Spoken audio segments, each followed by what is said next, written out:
For any small business, the ultimate dream is to go global, right? But what happens when that dream slams into a wall of confusing rules and financial systems that just weren't built for you? Well, today we're going to look at how one architect in Bangladesh is building a bridge to get people right over that wall. And really, this is the question that keeps so many entrepreneurs up at night. You've got this amazing local product, but when you look out at the big global stage, it just feels like the rule book wasn't written for you. The whole system can feel like it's designed for the giants. So how do you even get your foot in the door? And maze is honestly the perfect word for it, especially for what we call SMEs, that's small and medium enterprises, in a place like Bangladesh. It's not just about putting something in a box and shipping it. No, they're up against incredibly dense regulations, critical financial documents written only in English, and powerful tech tools that just don't speak their language, literally or figuratively. But what if someone could just hand you a map to get through that maze? Or, what if they could redesign the whole thing from the ground up? Well, that's exactly what our architect, Alaul Karim, decided to do. So what makes this guy, Karim, the perfect person for this job? It's this incredibly rare mix of skills he has. He's not just some finance whiz who gets stuff like letters of credit, which, by the way, are basically these super complex, ironclad promises that make global trade even possible. He's also a legal navigator, a translator, and a tech guy all rolled into one. It's that unique combo that lets him see the whole problem, not just little pieces of it.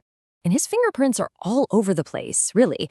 I mean, from running his own firm to literally helping build the country's official trade portal, he's not just a player in the game, he's helping rewrite the rules to let more people in. Okay, so we've met the architects. Now let's take a look at his blueprint.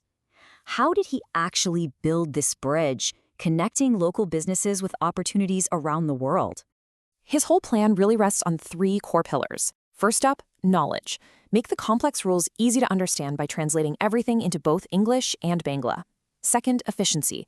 Automate the mountains of paperwork that can absolutely sink a small business. And third, and this is the real kicker, technology. Take powerful global tools and adapt them for the local market. That last part, that's the game changer. Yeah, that's a mouthful. FinTech contextualization. But it's such a powerful idea. It's not just about, switching the language on an app. It's so much deeper. It's about taking a global beast of a platform like Thalia and teaching it to understand the very specific rhythm and flow of how business gets done in Bangladesh. It makes a world-class tool feel like it was built just for them. And when you put it all together, the change is just, wow. It's night and day. You're going from this tangled, high-risk, all-manual process to something that's smooth and automated. You're moving away from these dense, English-only documents to resources that are crystal clear in both languages. It's a total redesign of the entire experience for a small business owner. Okay, a great blueprint is one thing, but does it actually work in the real world? Let's talk about the impact, because this is where we answer that big question. So what? Why does any of this matter? And the impact isn't just a little bit here and there. It is huge. We're talking about multi-million-dollar trade deals that, frankly, probably wouldn't have even gotten off the ground otherwise. This isn't just about making things a little easier. It's about unlocking some serious economic potential. And if you drill down to what this means for the actual businesses, the benefits are tangible. They can work way more efficiently, which saves a ton of time and money. They get total transparency into their deals, which builds trust. And most importantly, that massive wall to getting into the global market, it's finally starting to come down. This quote really nails the core idea. See, this isn't about helping one company find a clever workaround. By creating this shared library of knowledge, the entire system gets an upgrade. Importers, exporters, banks, even the regulators. Everyone starts working from the same clear playbook. All right, so let's pull back from this one amazing case study for a second. What's the broader vision here? What can we all learn from this model? When you boil it all down, this is what it's all about. This whole model is a powerful, working blueprint for a bridge. A bridge built with very specific materials, clear language, smart automation, and tech that understands local culture.